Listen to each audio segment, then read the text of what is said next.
Hello everyone, welcome to iFor Education. ഇന്ന് നമ്മൾ accounting പ്രിൻസിപ്പിളിൻ്റെ last video ആണ് ചെയ്യാൻ പോകുന്നത്. നമ്മൾ ഓൾറെഡി 2 വീഡിയോ ചെയ്തിട്ടുണ്ട്. ആ വീഡിയോസ് കാണാത്തവർ ആ വീഡിയോ പോയി കാണുക. നമ്മൾ ഒത്തിരി അക്കൗണ്ടിംഗ് പ്രിൻസിപ്പിൾസ് ആ വീഡിയോയിൽ ഡിസ്കസ് ചെയ്തിട്ടുണ്ട്. ബാക്കിയുള്ള പോർഷനാണ് ഇന്നത്തെ വീഡിയോയിൽ നമ്മൾ കവർ ചെയ്യാൻ ഉദ്ദേശിക്കുന്നത്. ഇവിടെ വരുന്ന പ്രിൻസിപ്പിൾ ഒന്ന് കൺസിസ്റ്റൻസി പ്രിൻസിപ്പിളാണ്. നമുക്കറിയാം കൺസിസ്റ്റൻസി പ്രിൻസിപ്പിളിൽ എന്താണ് പറയുന്നത്? നമ്മൾ അക്കൗണ്ടിങ് ചെയ്യുന്ന സമയത്ത് നമ്മൾ എന്ത് മെത്തേഡാണോ, ഒരു അക്കൗണ്ടിങ് ഇയറിൽ നമ്മൾ ഏത് മെത്തേഡാണോ ഉപയോഗിക്കുന്നത്, പിന്നീടുള്ള അക്കൗണ്ടിങ് ഇയേഴ്സിലൊക്കെ നമ്മൾ ആ സെയിം മെത്തേഡ് തന്നെ ഉപയോഗിക്കണം എന്നുള്ളതാണ് കൺസിസ്റ്റൻസി പ്രിൻസിപ്പിളിൽ പറയുന്നത്. അപ്പോൾ നമ്മൾ ഡിപ്രിസിയേഷൻ കാൽക്കുലേറ്റ് ചെയ്യാൻ നമ്മളിപ്പോൾ ഈ ഒരു അക്കൗണ്ടിങ് ഇയറിൽ ഒരു മെത്തേഡ് നമ്മൾ ഉപയോഗിച്ചിട്ടുണ്ട് എന്നുണ്ടെങ്കിൽ പിന്നീടുള്ള ഇയേഴ്സിലൊക്കെ നമ്മൾ ആ സെയിം മെത്തേഡ് തന്നെ ഉപയോഗിക്കണം.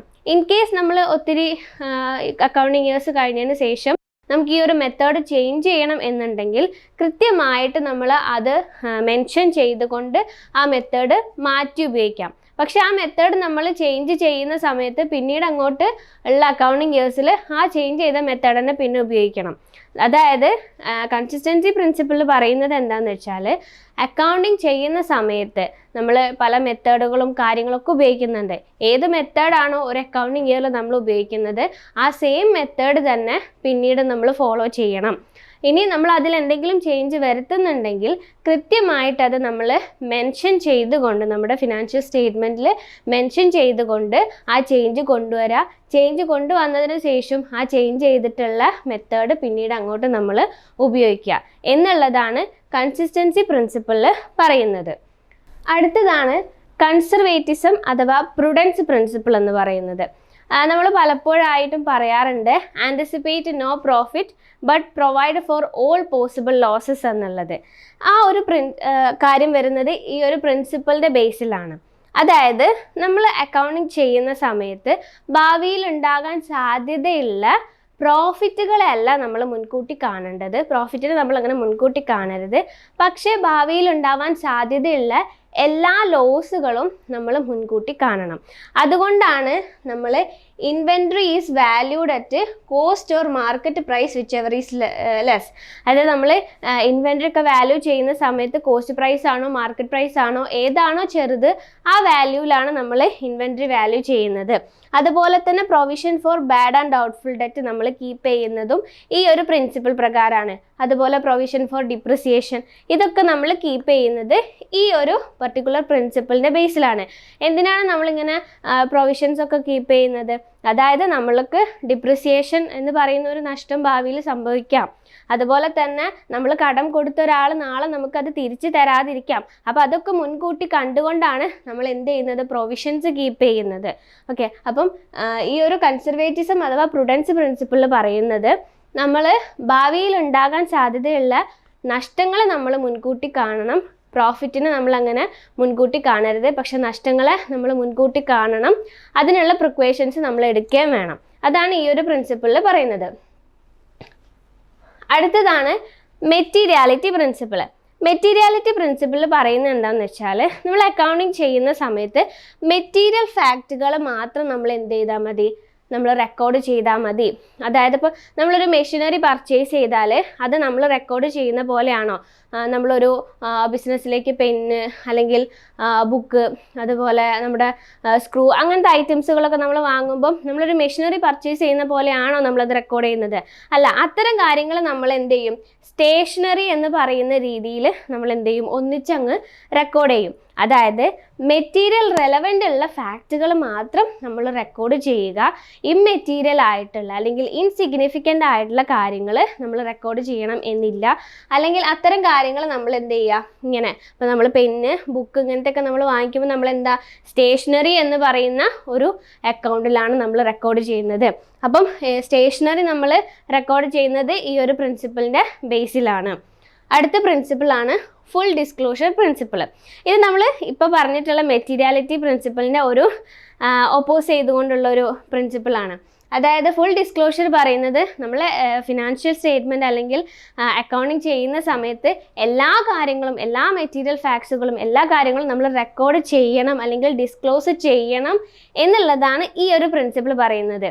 നമ്മൾ നേരത്തെ പറഞ്ഞ മെറ്റീരിയാലിറ്റി പ്രിൻസിപ്പിളിൻ്റെ ഒരു ഒപ്പോസായിട്ട് വരുന്ന ഒരു കോൺസെപ്റ്റാണ് ഇതിൽ വരുന്നത്. നമ്മളിപ്പം ഈ ഒരു പ്രിൻസിപ്പിളിൻ്റെ പ്രകാരമാണ് കണ്ടിൻജൻസി ലയബിലിറ്റീസ് അല്ലെങ്കിൽ മെത്തേഡ് ഓഫ് പ്രൊവൈഡിങ് ഡിപ്രിസിയേഷൻ, അതുപോലെ ഡെപ്റ്റ് ഡ്യൂ ബൈ ഡയറക്ടേഴ്സ്, ഇങ്ങനത്തെ കാര്യങ്ങൾ നമ്മൾ ബാലൻസ് ഷീറ്റിൻ്റെ താഴെ എക്സ്പ്ലനേറ്ററി ഐറ്റംസുകളായിട്ട് കൊടുക്കുന്നത്. അതായത് എല്ലാ കാര്യങ്ങളും നമ്മൾ ഡിസ്ക്ലോസ് ചെയ്യണം. ഫിനാൻഷ്യൽ സ്റ്റേറ്റ്മെൻറ്റ് പ്രിപ്പയർ ചെയ്യുമ്പം എല്ലാ കാര്യങ്ങളും നമ്മൾ ഡിസ്ക്ലോസ് ചെയ്യണം എന്നാണ് ഈ പ്രിൻസിപ്പിൾ പ്രകാരം പറയുന്നത്. അതുകൊണ്ടാണ് ഇത്തരം ഐറ്റംസുകൾ നമ്മൾ ബാലൻസ് ഷീറ്റിൻ്റെ താഴെ ഒരു എക്സ്പ്ലനേറ്ററി ഐറ്റംസുകളായിട്ട് കൊടുക്കുന്നത്. ഓക്കെ, അപ്പോൾ നമ്മൾ ഇന്ന് ഡിസ്കസ് ചെയ്തിട്ടുള്ളത് 4 അക്കൗണ്ടിങ് പ്രിൻസിപ്പിൾസ് ആണ്. നമ്മൾ ഒന്ന് കൺസിസ്റ്റൻസി പ്രിൻസിപ്പിളാണ്. ഇതിൽ പറഞ്ഞിട്ടുള്ളത് എന്താണ്, നമ്മൾ ഏത് മെത്തേഡാണ് ഒരു അക്കൗണ്ടിങ് ഇയറിൽ നമ്മൾ ഉപയോഗിക്കുന്നത് ആ മെത്തേഡ് തന്നെ പിന്നീട് അങ്ങോട്ട് ഫോളോ ചെയ്യണം എന്നുള്ളതാണ് ഈ കൺസിസ്റ്റൻസി പ്രിൻസിപ്പിൾ പറയുന്നത്. അതുപ്രകാരമാണ് നമ്മൾ മെത്തേഡ് ഓഫ് ഡിപ്രിസിയേഷൻ എല്ലാ വർഷവും ഒരേ മെത്തേഡ് ഉപയോഗിക്കുന്നത്. ഇൻ കേസ് എന്തെങ്കിലും ചേഞ്ച് വരുന്നുണ്ട് എന്നുണ്ടെങ്കിൽ നമ്മളത് കൃത്യമായിട്ട് മെൻഷൻ ചെയ്യണം എന്നുള്ളതും കൂടിയാണ്. അടുത്തതാണ് കൺസർവേറ്റിസം അഥവാ പ്രുഡൻസ് പ്രിൻസിപ്പിൾ. അതായത് നമ്മൾ ഭാവിയിൽ ഉണ്ടാകാൻ സാധ്യതയുള്ള എല്ലാ നഷ്ടങ്ങളെയും നമ്മൾ മുൻകൂട്ടി കാണണം. അതിന് നമ്മൾ പ്രിക്വേഷൻസ് എടുക്കുകയും വേണം. ഇതിൻ്റെ ബേസിലാണ് നമ്മൾ പ്രൊവിഷൻസ് ഒക്കെ കീപ്പ് ചെയ്യുന്നത്. ഡിപ്രിസിയേഷൻ്റെ ആയാലും ബാഡ് ഡെപ്റ്റ് ഒക്കെ ആയാലും നമ്മൾ പ്രൊവിഷൻസ് കീപ്പ് ചെയ്യുന്നത് ഈ ഒരു പ്രിൻസിപ്പിളിൻ്റെ ബേസിലാണ്. അതുപോലെ തന്നെ നെക്സ്റ്റ് ആണ് മെറ്റീരിയാലിറ്റി പ്രിൻസിപ്പിൾ.